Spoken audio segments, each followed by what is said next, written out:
Satan a amené Ève à ne pas la croire, car Satan lui-même ne l'a jamais cru. Il ne la croit pas.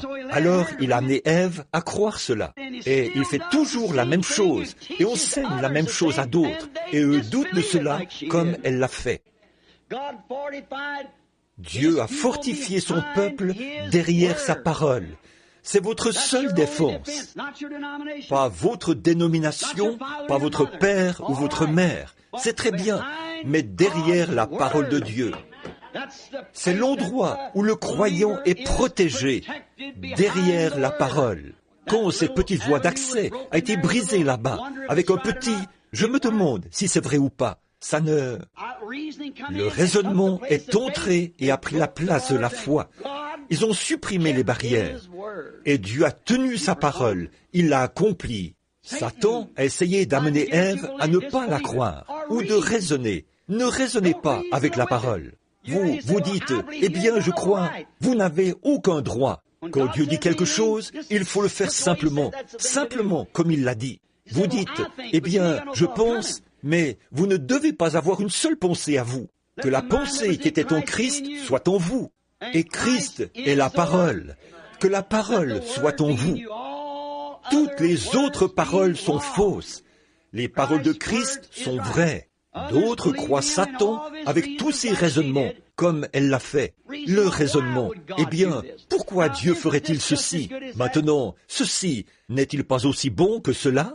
Si c'est contraire à la parole, ça ne l'est pas. Ainsi, toute chose, tout enseignant, tout commentateur de la Bible, tout ce qui pourrait vous enseigner ou essayer de vous faire croire quoi que ce soit, un seul iota qui soit différent de ce que dit cette Bible, c'est un faux enseignement. C'est Satan, encore une fois, exactement comme ça l'était pour Ève. Dieu continue d'avancer, peu importe ce qu'il fait, ce que Satan fait, Dieu continue de la confirmer.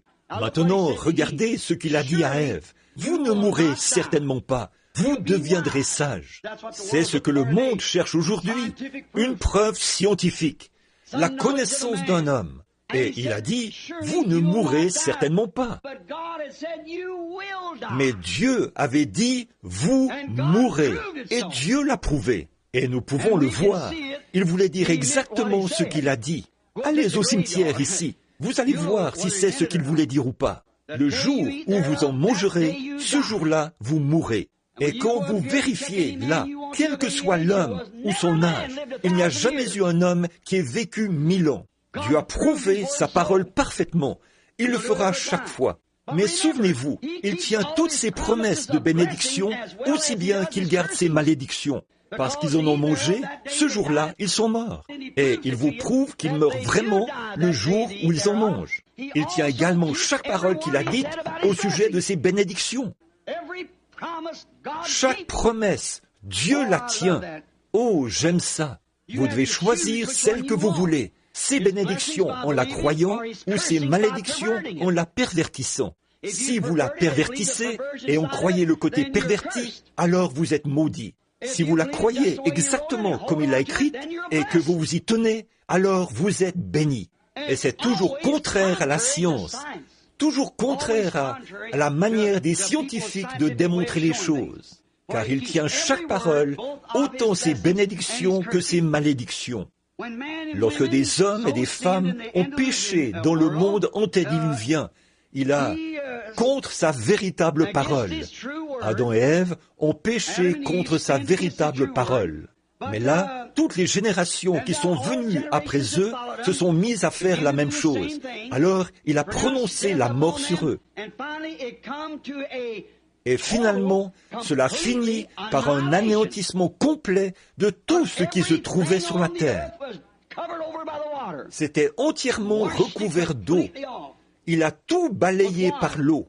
Or, le même Dieu qui a causé un anéantissement total de tout ce qui se trouvait sur la terre, toute herbe, toute créature, sauf ceux qu'il a préservés et élevés au-dessus de la terre. Tout ce qu'il avait promis de faire, il l'a fait.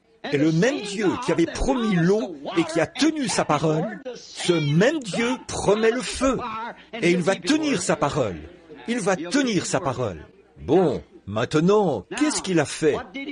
comment ont-ils connu sa parole?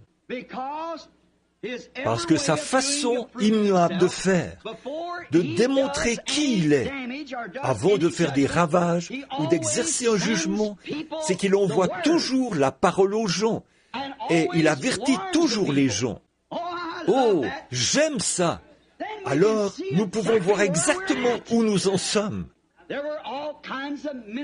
Il y avait toutes sortes de ministres et d'associations du temps de Noé. Et il y avait toutes sortes de religions du temps de Noé. Car Jésus a dit, ce qui arriva du temps de Noé arrivera de même à la venue du Fils de l'homme. Mais un prophète est entré en scène et il a commencé à faire quelque chose. Il a commencé à construire une arche.